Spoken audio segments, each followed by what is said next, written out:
Hey guys, so as you can see I moved to a different place again. I'm in a fancy pink room. I don't know if you can see the color properly, so I quickly set up the lights, set up the camera, set up the microphone, and we're rolling. So today I want to share my initial thoughts again, but this time specifically on Blackmagic Pocket Cinema Camera 4K versus Lumix S5II. And it's actually funny because I've been trying to find a replacement for Blackmagic Pocket Cinema Camera 4K for a long time now.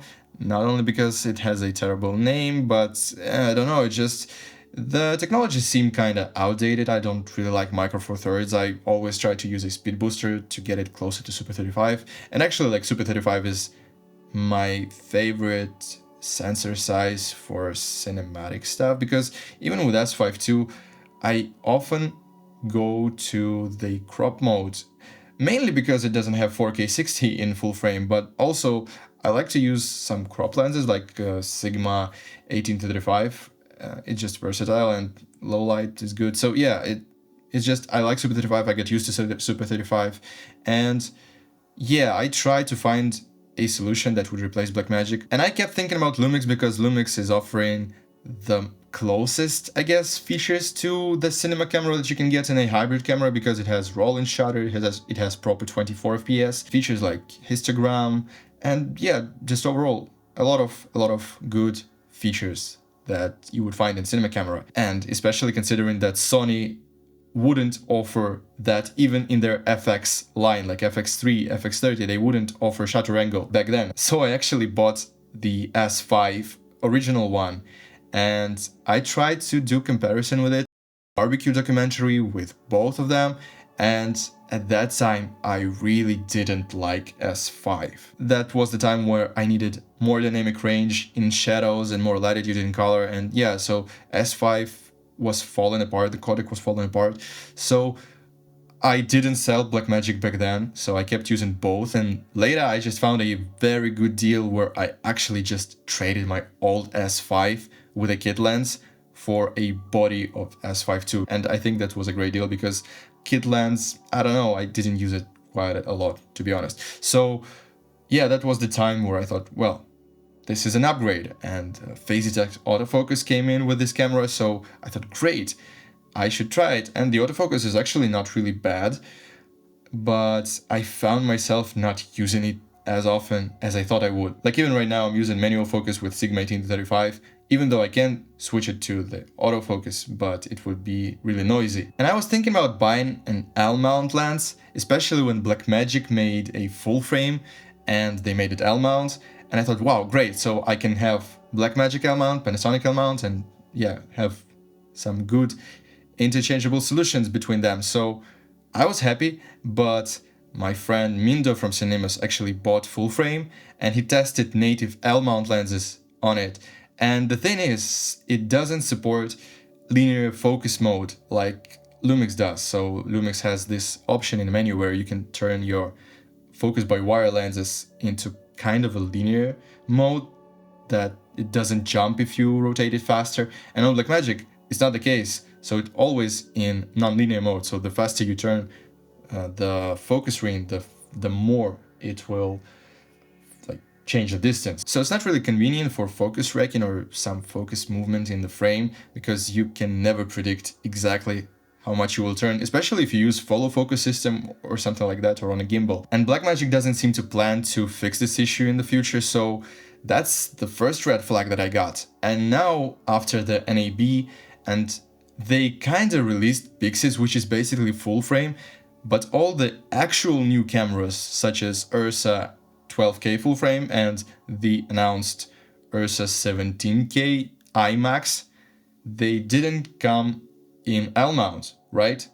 So this is EF and PL, LPL, and what are they gonna use for the 17K? Nobody knows yet for sure, but yeah, so no L-mount for Ursas, which is a bummer. And which also means that there is no upgrade path for L-mount when it comes to cinema camera, because you are stuck with either Lumix or Pocket full frame, which is not Pocket, but I will call it Pocket because it's in the Pocket body. So Pocket full frame and Lumix S5II. That are the top of the line cameras that you can get with L-mount, right? I'm not considering any Leica cameras for cinema work. So these two facts kinda set me off from buying L-mount lenses, and that is why I'm a bit struggling with like leaning towards Lumix now, because there is no upgrade path for it, because S5II and S5IIX are already top of the line in Lumix, and they're far from perfect. But I initially got Lumix because I thought I would use BRAW on it, right? Because I got so used to work with BRAW, with Blackmagic cameras, with Ursas, with pockets, with everything, and I just love working with BRAW. It's very easy to grade. The image that comes out of Blackmagic cameras with BRAW out of the camera is the closest thing you can get to Alexa look. It doesn't need a lot of adjustments to make it look good, and I really like it. And with Lumix built-in codecs, I actually spent quite a lot of time trying to make it look good. Not even great, just to look good. And no matter how hard I try, no matter how, like, even if I really like the image, it still doesn't look as film to me, like, it doesn't look cinema. While on Blackmagic, I can shoot something absolutely random, as you may have seen on my previous videos, and it will look like a movie, especially if you pair it with some like even cheap anamorphic lenses would do. But I will talk more about series lenses, and I found some flaws with it that I really don't like. And yeah, I'm planning maybe to get rid of this lens, or maybe not if I will fix this issue, but yeah, we'll see about that. But coming back to Lumix, I thought I'm gonna use BRAW with the external recorder, but it turns out that 2 generations late, right? So they had S1, S1H, S5, and now S5II and S5IIX. And all of those have the same issue with huge, horrible HDMI latency. And it makes this BRAW setup practically unusable, so I don't really want to spend my money on an external recorder, because I then rather buy Blackmagic full frame.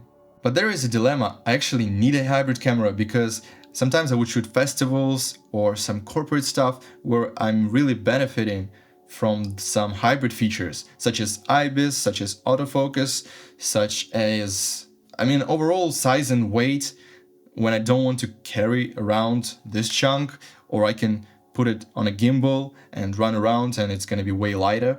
So yeah, this small details, that small features that Lumix has or any hybrid has, they're quite useful sometimes for me, so I can't fully switch to Blackmagic, so I need 2 cameras. Not even mentioning that I can take photos with a hybrid camera. But all these little cons that I found in S5II for the last 6 months of using it, they just make me wanna go back to Blackmagic sometimes. Not all the time, but sometimes, and quite a lot. Just Blackmagic is just fun to shoot with. I don't know, it's just easy. It doesn't have all the bullshit menus, it doesn't have all the weird settings that you can mess up. It has a huge screen that you can actually use, and yeah, it's just a fun camera to use. It's just a proper cinema camera. You just point it, press record, and you get a beautiful image. And with all the flexibility of RAW, you don't even have to think about those settings a lot.